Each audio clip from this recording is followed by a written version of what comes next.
I'd like to commence this video with a request. For those interested in receiving more premium betting tips and predictions, especially if my guidance has contributed to your success in winning bets and generating revenue, I kindly seek your support in revitalizing this channel. Your assistance plays a crucial role in bolstering my presence on YouTube. You're welcome to explore my Patreon support tier or check out my various plans. Multiple plans are available for each and every one of you seeking our premium picks. You can find the link in the bio and comment section below. Thank you for considering and supporting me. Pacers vs. Knicks. My team pick is New York -2 points. On the brink of elimination, the Pacers played a full 48 minutes of steady basketball on Friday night, scoring at least 27 points each quarter while shooting 53.8% from the field. They only knocked down 9 three-pointers and went just 9-13 from the line, but they keyed in on the battle down low and won on the glass, out-rebounding New York 47-35 and outscoring them in the paint 62-38.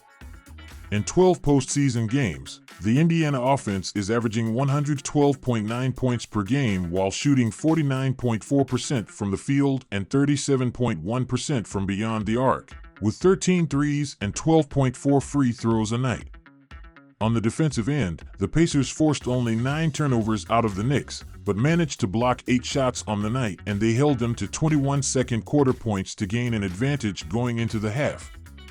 The Indiana defense has allowed 110.9 points per game this postseason, and opponents are shooting 47.1% from the field and 36.8% from three-point range against them, with 11.5 threes and 17.9 free throws as well.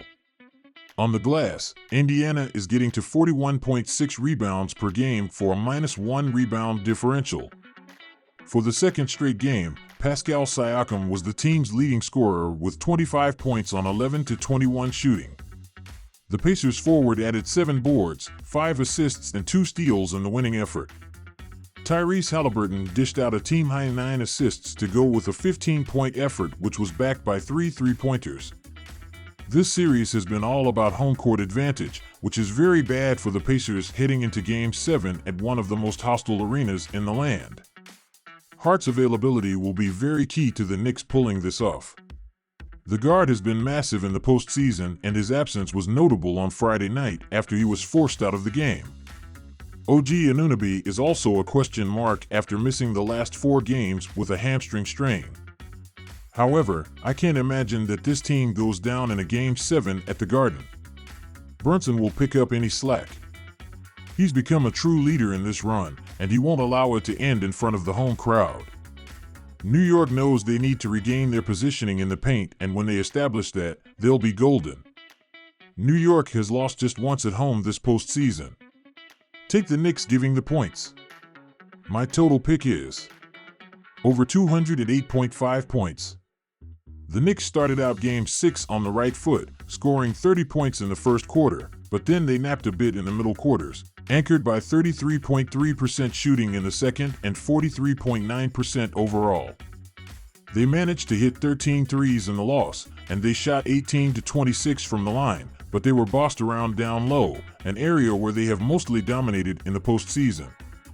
They are scoring 110 points per game in the playoffs, shooting 45.5% from the field and 37.6% from beyond the arc, with 11.8 threes and 18 free throws each game.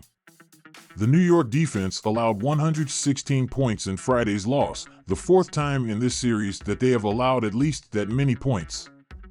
In 12 playoff games, the Knicks have given up 110.9 points a game, allowing opponents to shoot 47.8% from the field and 39.2% from three-point range, with 12.8 threes and 16.4 free throws per game. They are still averaging 44.1 rebounds per game in the postseason, despite grabbing only 35 on Friday, and they have a plus 3.8 rebound differential. Jalen Brunson again carried the offense, scoring 31 points on Friday, shooting 11-26 from the field with 3 trays. He added 5 assists and a rebound and only turned the ball over once. Josh Hart was held to just 5 points in the loss after he was forced from the game with soreness in 31 minutes of action. Hart is listed as questionable due to an abdominal strain, and OG Anunoby, hamstring, has improved to questionable. The first 6 games of this series have split against the total as the teams have averaged a combined 224.5 points per game.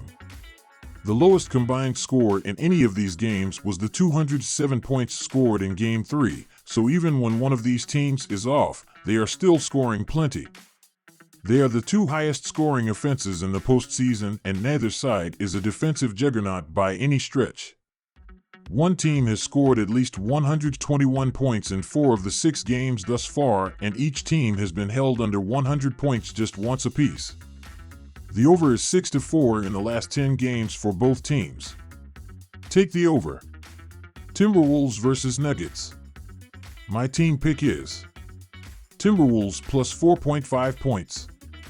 This has been an odd series from the beginning as 4 of the 6 games have been decided by 15 points or more. Both teams have had control of this series, but neither team has been able to deliver the knockout punch.